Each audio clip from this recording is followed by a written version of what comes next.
Greetings, friends. This is a time of great and accelerated change on the planet.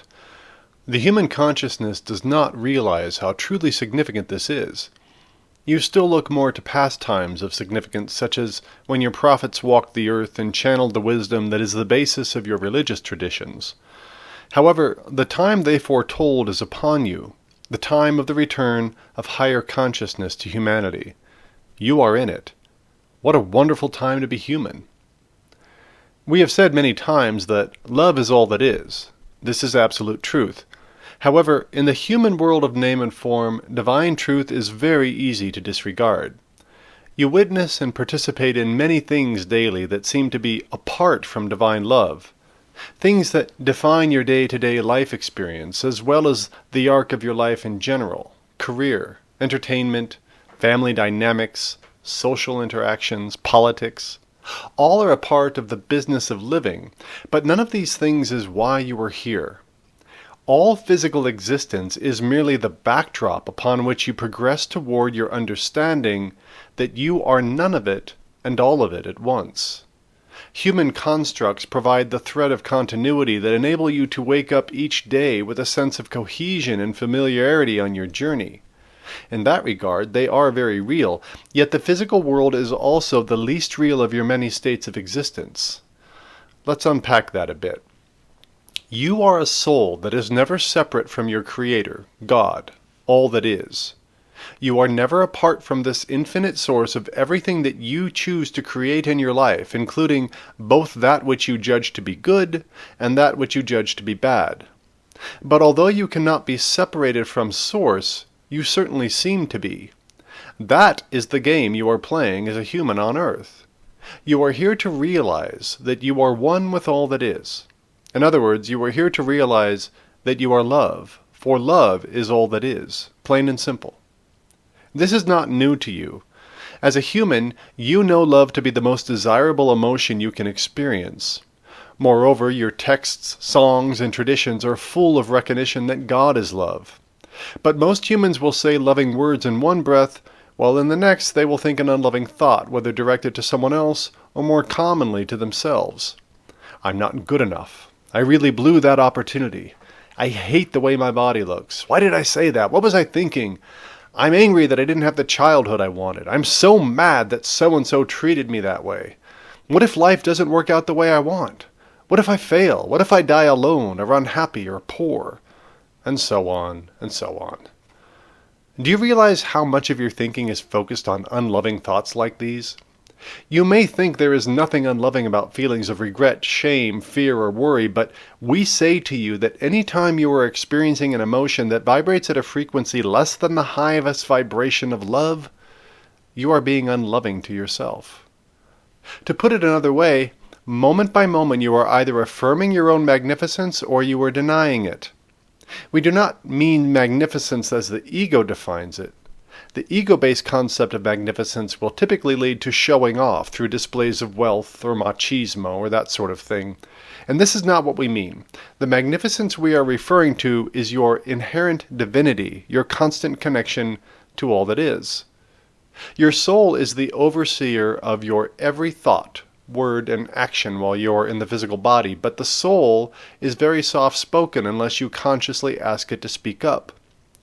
Think of yourself as a bus driver in your journey through life. The soul sits quietly in the back of the bus, patiently waiting for you to notice it. Every now and again it will speak a suggestion to help you make the optimal turn or slow down if danger is ahead. But you hear it as a faint voice or a subtle feeling that is all too easy to dismiss or ignore when you remain focused on the circumstances of your life. However, once you do become aware of your connection to your soft-spoken soul, you can invite it to sit closer so you can receive its direction more clearly. That is essentially what your life experiencing is encouraging you to realize, regardless of how you experience life. Though you are in human form, you are much bigger than you know. The soul is eternal and everywhere. There is no time or place where it does not exist. But when it enters the earth plane, it intentionally splinters a portion of itself into the human body with the ego to shield it from full understanding of who it truly is.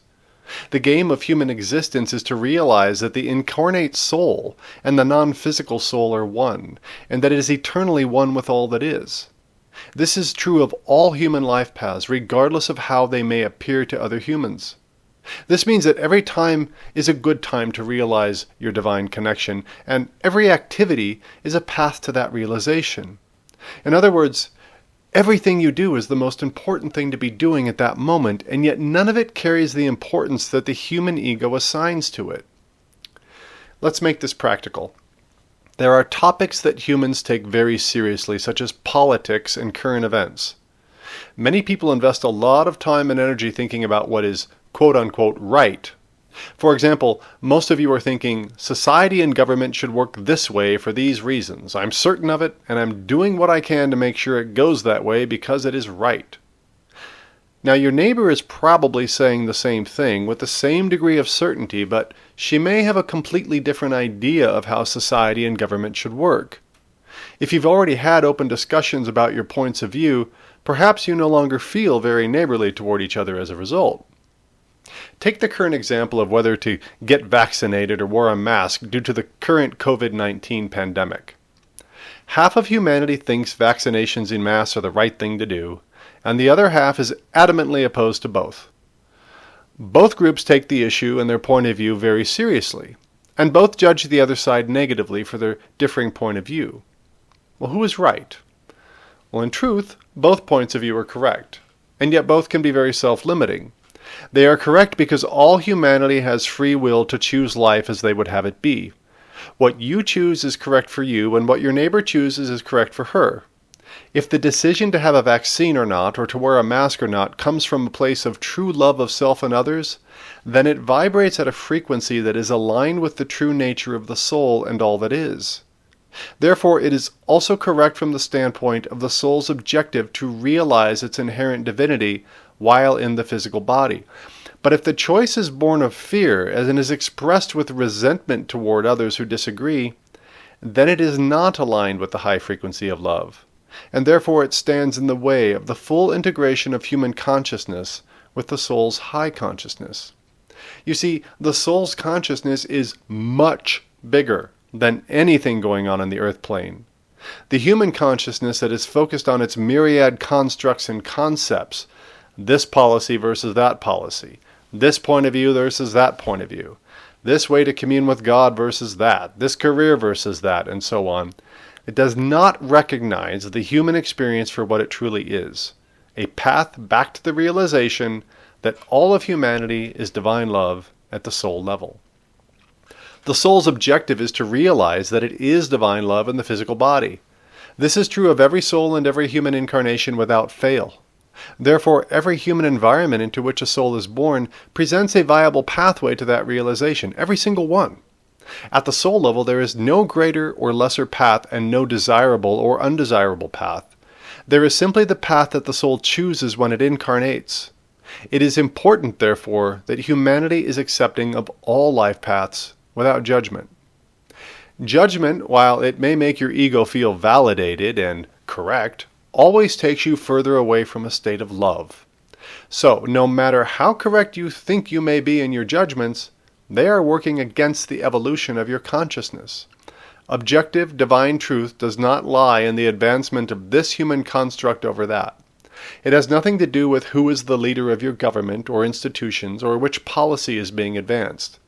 It is only about the quality of your consciousness, whether your thoughts, words, and actions vibrate at the frequency of divine love. Is it possible to wear a face mask with the belief that and feeling that it is the most loving thing to do? Well, indeed it is.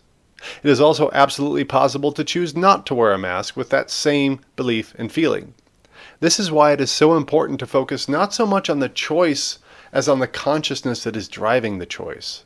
Ask yourself, what is the most loving thing I can do in this situation, and act on the soul's guidance. Don't base your actions on someone else's concept of right and wrong, or on ideas of love that come from external sources. Get quiet and ask your soul what is right for you on your own journey back to the heart of God, and then act on that guidance and allow others to do the same, even if their choice may be the complete opposite of your own. Allow them to be, knowing that their soul has chosen the appropriate circumstances with the potential to bring them to the same knowing that they are not separate from God. Their path may look very different from your own, but it is equally viable to God, and that is all you need to know. These truths are challenging for humans to accept at this time of extreme polarization on earth. We realize that. But it is our absolute promise to you that you will achieve peace on earth much more quickly if you stop focusing on who is right or wrong about the issues of the day. From the point of view of divine consciousness, it is never about the issues humans create. It is only ever about the frequency of the consciousness with which humans approach those issues, and whether the approach vibrates at a frequency of love or a frequency of fear. We encourage you to take these truths to heart and begin seeing everyone in your field of vision as magnificent beings of God, regardless of what choices they are making and whether those choices align with your own. Your role as a being of God is never to judge another on their path. Your role is to remember that you are both divine love, to model that truth in your own thoughts, words, and actions, and to affirm the same for your neighbor, even if they don't seem to have a clue. Does that sound at all familiar? Have you ever heard the words, "Love your neighbor as you love yourself"? The countless battles fought throughout human history should make it very clear by now that trying to force one's will on another will not bring about common understanding and peace on this planet. Look not to external things either as the source of your happiness or as an obstacle that can keep you from it. Know that you command your experience at all times, just as your neighbor is in charge of theirs. You both have the same task of loving yourselves and each other, regardless of whatever differences may define your views of the world. Greet your neighbor as a valued friend, even when he treats you poorly. This is how you seize the reins of your personal power and elevate you both rather than surrendering your power. This is how you demonstrate your magnificence and inspire others to realize their own. You can both achieve this while disagreeing about any popular topic of the day, so don't let those topics keep you from your awakening to the truth of who you are. We wish you blessings on your journey.